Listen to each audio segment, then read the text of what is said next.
live recorded.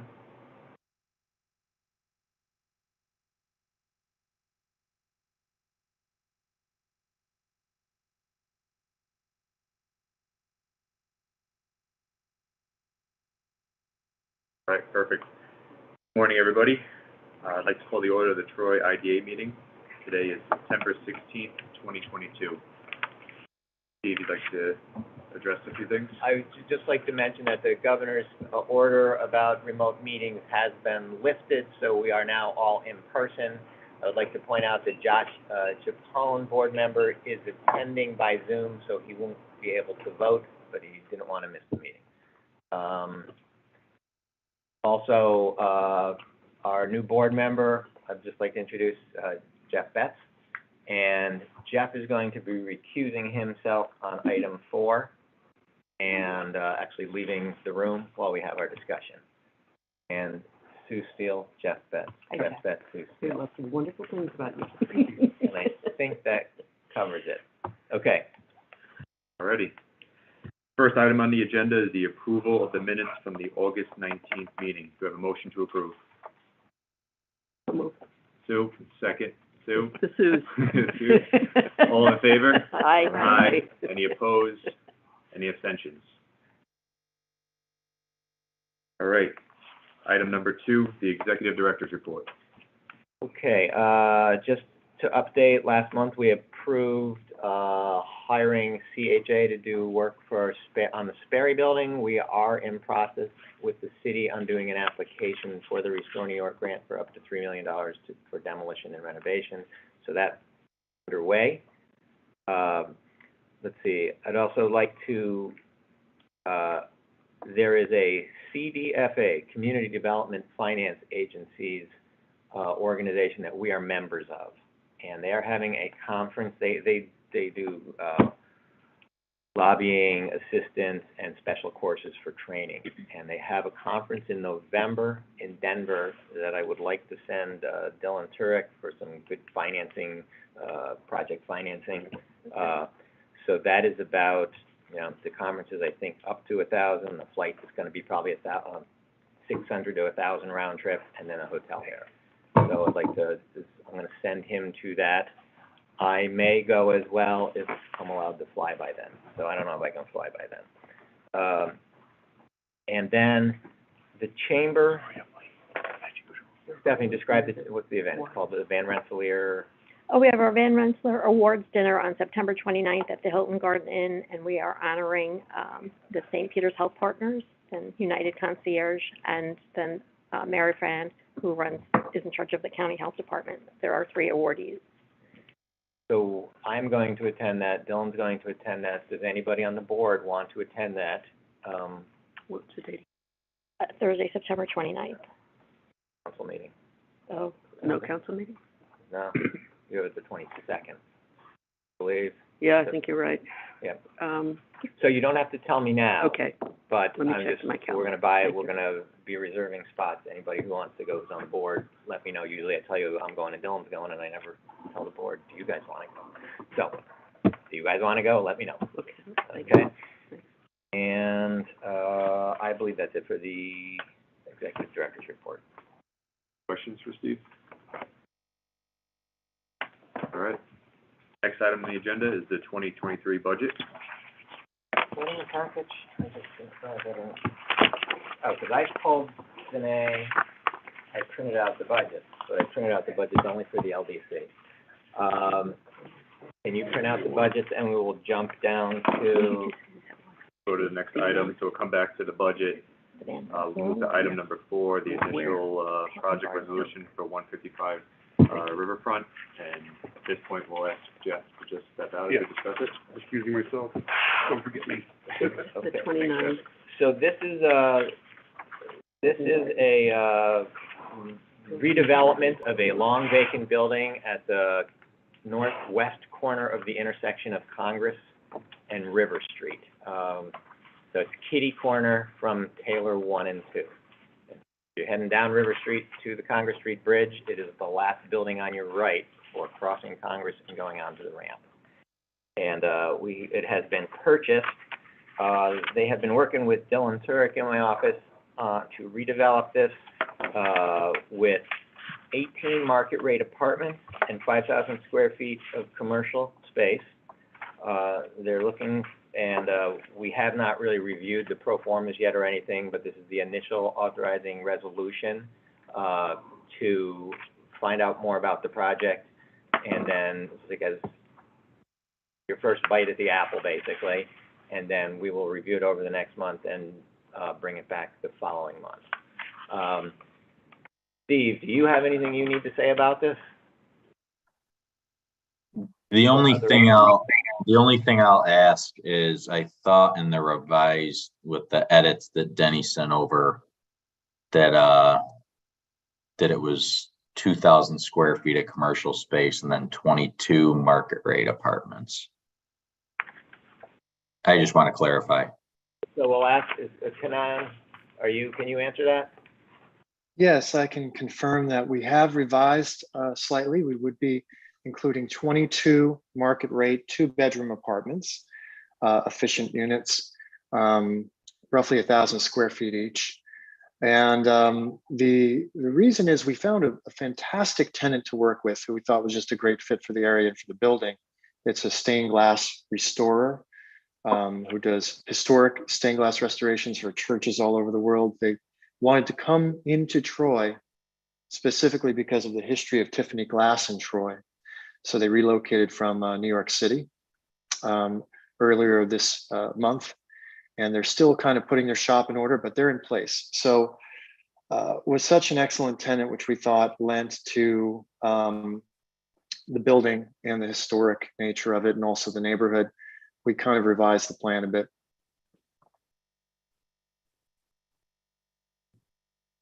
Okay, so I must be looking at an old application. Did you remove the partner jobs from there? We revised the section on partner jobs, and I did want to explain what we intended by that. And you could tell us if that's correct or not.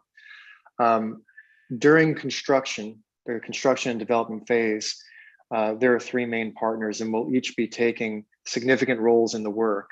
One of them is project management. I'll be spending a lot of time on site, and that will be my main thing, you know, while that's happening, for example. If that's not something that that should be in the application, we're happy to revise that. But we weren't certain on that point, so we included it and thought we'd ask your.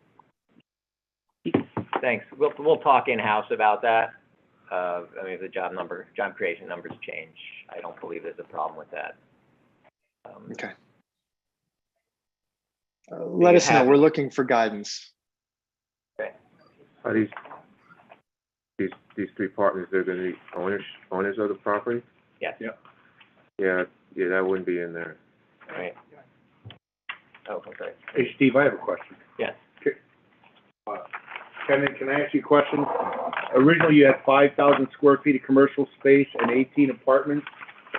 Since this stained glass person is only utilizing 2,000 square feet, is there a reason why you went to more market rate apartments and not kept like a secondary commercial unit where you could use that other 2,000 or 3,000 square feet and keep with the 18 market rate apartments? Yeah, I can explain our basic, our fundamental thought process behind that. The stained glass tenant would be occupying the street front storefront space, the main space and the main entryway to the building. Without that visibility and without that ease of access from River Street, we thought we'd be very hard pressed to find a commercial tenant and would probably end up with empty space. We thought it would be more productive for the building, certainly, to have people who were able to utilize the space in a ongoing fashion. And we intend to have a lot of people who are young professionals. We're doing high-speed data connections in each room with the intent of allowing people to work from their apartments as well. So that was our thought process. All right, thank you.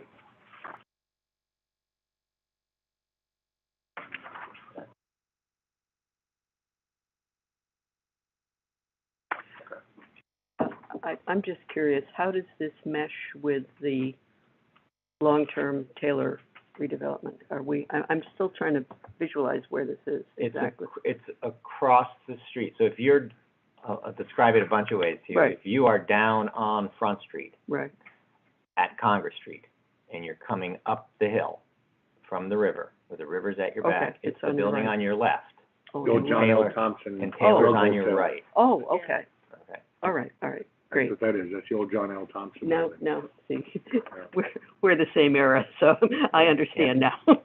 Yeah, and it's been vacant since I've been here, that has been Okay. a vacant building. Okay. That was that guy that had the office That's great. furniture business went in after him, and then he couldn't make it fly there, he Great, had some tax great. problems, and, And then, That makes sense, I Russ was Brooks, getting who all owns nervous. Case Windows, yeah. Yeah. he tried purchased it, to- was gonna put it and make a Okay, boutique hotel there. okay, But if I I've got remember, it there's now. a lot of storefront there on the front. There is, well, and It's so, gotta be in the numbers why they wanna go with more market rate apartments and less commercial. right. So we will, and Steve, I'm gonna ask you again if there's anything else we need to do in a minute, but we're getting the pro formas, we'll look through those and see what's So we're, necessary and applicable. we're just voting on a tax exempt bond. Right now, we're authorizing the resolution, so it's potentially sales tax exemption for construction materials, Yeah, some of which has already been spent and they won't Right. get exempt, and it's anything going forward. Mortgage recording tax, and potentially a pilot. So it's those three things. So right now, you're authorizing us to move forward to begin reviewing and discussing and negotiation, basically, on that. Steve, am I missing anything or anything else we need to say? Nope, that's it. You got it. What kind of, public grants are you applying for?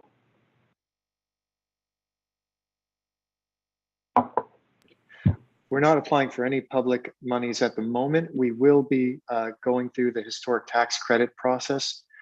We do intend to retain the character of the building. We're working on actually developing sort of a novel approach to the windows, which are a very important characteristic of the building and very, very expensive to reproduce in the original wood and not super efficient as double hung. So we're working with a company to create a very efficient tilt turn window with an inset lower sash appearance, so that from the outside they're, identical to the old ones, but they're efficient and they're, going to be comfortable. For that process, the historic tax credit thing will come in handy because these windows are going to be more than double what a normal window would be, and across the board, we're restoring the glass in the sidewalk. But that's the only thing that we're going for. Historic tax credit, so that's an up to 50% on that portion of the cost. That's through the city? No, it's through No. the state. Oh, the state, It's oh, a okay. state and a federal credit, Oh, actually, okay, all right. for your taxes. It's a return after the project's done and approved, and they need SHPO approval on that to be able to do that. I believe the former owner had completed a portion of the review. Correct me if I'm wrong, Ken, but I think that was kind of in the works, and you're picking up the ball on that, or am I incorrect? No, my understanding is you're exactly correct. Russ had gone to SHPO and had started the process. Our use is very different from his, so there are some elements that translate and many elements that we have to redo, but we've retained consultants and we're in process of discussing with SHPO right now, adjusting our plans accordingly. And this has been before the planning commission. The reconfiguration of the commercial space really won't have any impact on the planning commission review. That's approved. There's no parking requirement in this area downtown. So, I don't think there were any variances needed. Jim? Well, there's a lot of property right in the back for parking. That's part of the property, right, that goes out towards that road that goes in the back of the building. Well, there is some, but There's there's not a certainly lot. not 28, There's not a or lot. is it 28 22. spaces down there. 22. There's not 22 spaces down there. And a lot of that is actually state land between Yeah. that building and the, Who owns the parking lot across the street on the corner? that stage. Yeah, it's Russell State. You mean on the corner front? the corner of Yeah, Congress. Congress in front, yeah, right Or across, the street- River- right across the River- street from the building, yeah. That's Yeah, Russell that's Sage. That's Russell Yeah. City. We think it work something out with them. Good luck with that. Anyone got any questions? Sorry, did I say that out loud? Yeah, just one more. Are you financing the construction yourself? Yes, we're financing everything out of pocket. With the intent to go for, of course, permanent financing, long-term financing once the construction's done and we're rented up. All right. So, the resolution so you have a resolution at the back of your project, a resolution, accepting the application. That's what you're doing, is you're accepting the application in connection with certain projects, authorizing the scheduling notice and conduct of a public hearing, which would be next month, and describing the forms of financial assistance being contemplated by the authority with respect. So again, at this point, all you're doing is accepting the application and calling for a public hearing. You're not approving anything other than that. Okay, you're looking right at me, you got me. So we need a You motion know, to I feel accept. about. Yeah, motion to, accept the resolution. Before I, go for a vote, any other questions or comments?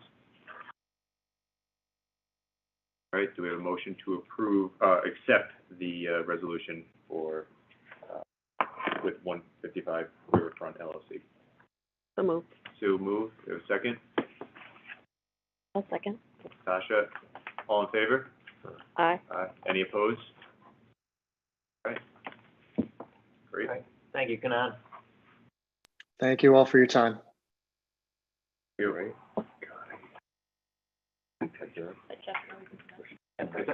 Oh, yeah, get Jeff back.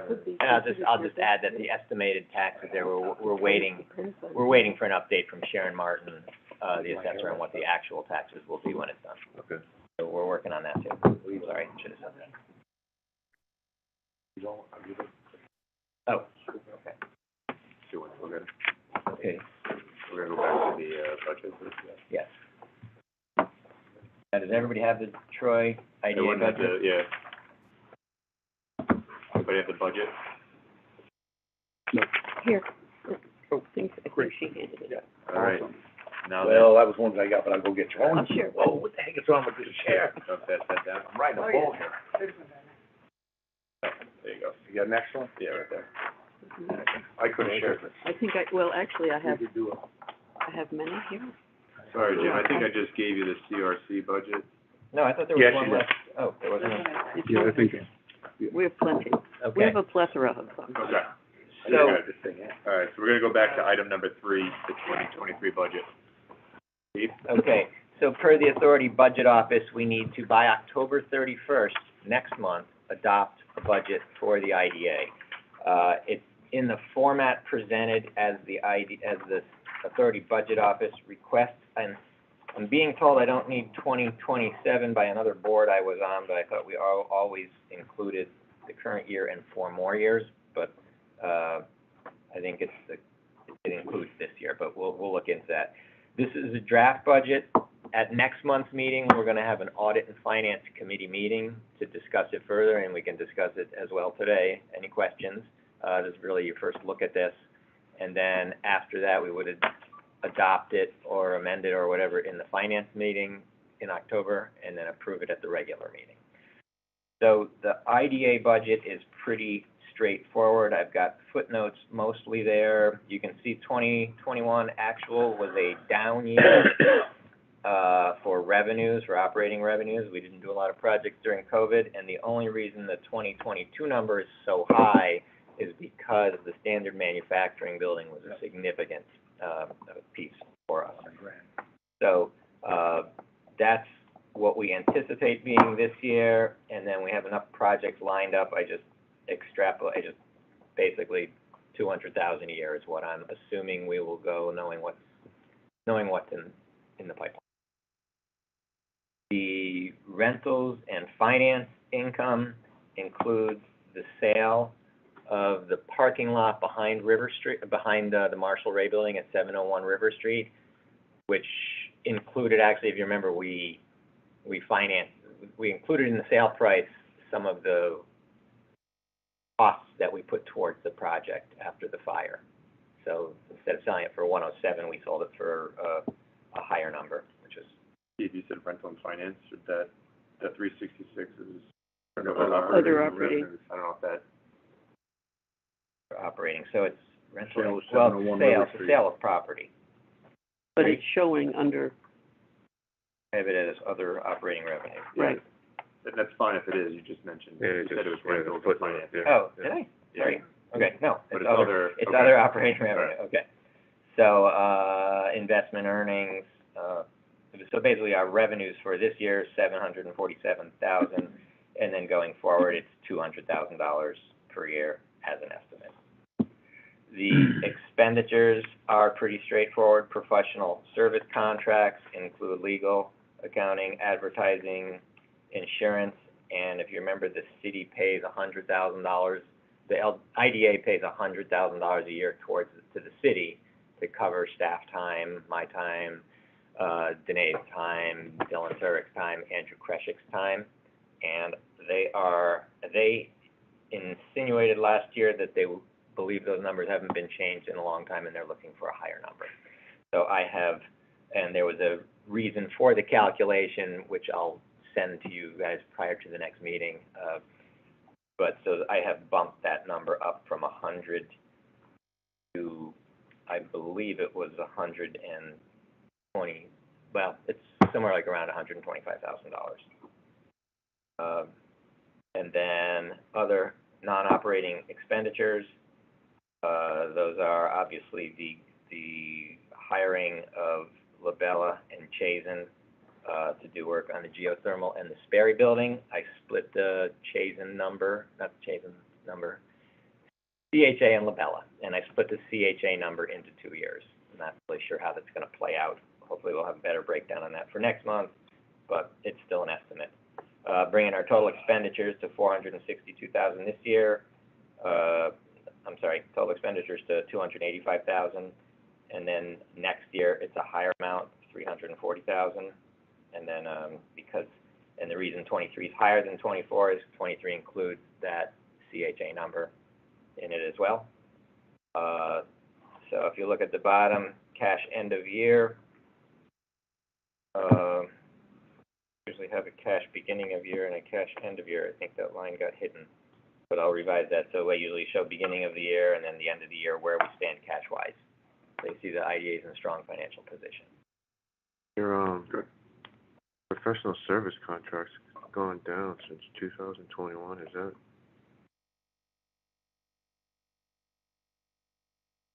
$169,980 to $154 to $135.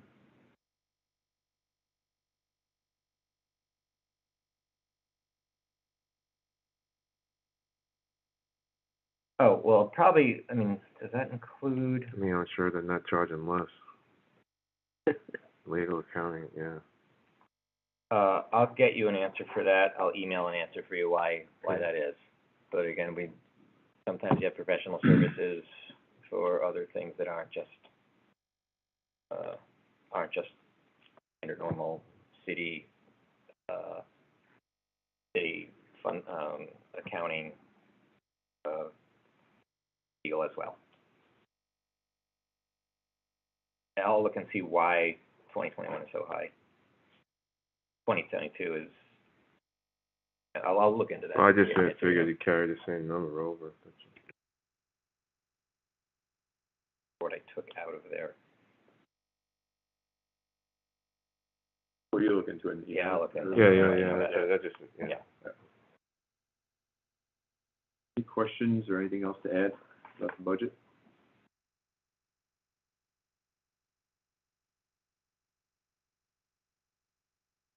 We don't need a motion, right? No, we don't. Okay. Go on to the next All right, next item number 5, the financials.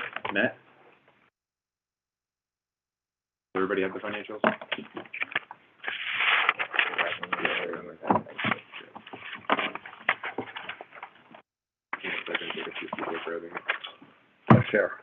Share it? Okay. First report is our statement of financial position. As of August 31st, 2022, our total assets are $1,054,484.87, with $916,584.97 in cash. We have no liabilities, so our fund balance is $1,054,484.88. There are no significant changes to the statement of financial position.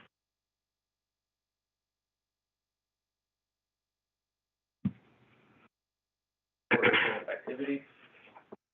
August, we have a deficit of $788.45. There are no significant sources of revenue, and the largest expense is the monthly. Questions on the financials? All right, we have a motion to approve the financials. Motion. Jim, second. I'll second. Albert, all in favor? Aye. All right. Next item on the agenda, Steve, North Central Project. Maybe what we should do is, I'm gonna like to call for executive session to discuss, project or property negotiations. But maybe what we should do, since that's the last item on here, is recess the meeting and go into the CRC meeting and let everybody finish up, and then we'll come back. We'll go into CRC, go through that whole thing, close the CRC meeting, reopen the IDA meeting, then we'll go into executive session. We'll have the discussion at the end, and just for anybody viewing online, actually, we don't have anybody online, although I think Josh, the live stream's gonna stop. Danae, are they on the live stream? I don't think we're required to live stream. To decide. But the IDA is what we're gonna go into executive session for. Right, so if we end it, we don't have to live. We don't have to go back in. You could end the broadcast, we could do the, executive session, and then we go into CRC. The broadcast would be ended, be just us in a room, right? Right, is that what I'm hearing? I think Steve's saying we end IDA, go into CRC, end CRC. Oh, actually, I get it. Since nobody's on that I'm holding up, I guess, maybe that makes sense, is we'll just go into executive session now, stop the live stream, right? And that means okay, you're correct, you're good. That's what we'll do. So, That's when I pay you the big bucks. yep. So, I guess. If only, right? Yeah, ask for a motion to go into executive session to discuss, property negotiation. We have a motion to go into executive, session for the North Central Project. Sue, second. Second. Stephanie, all in favor? Aye. All right, we're now in executive session. That's off, right? Not yet. Yeah, the live is on.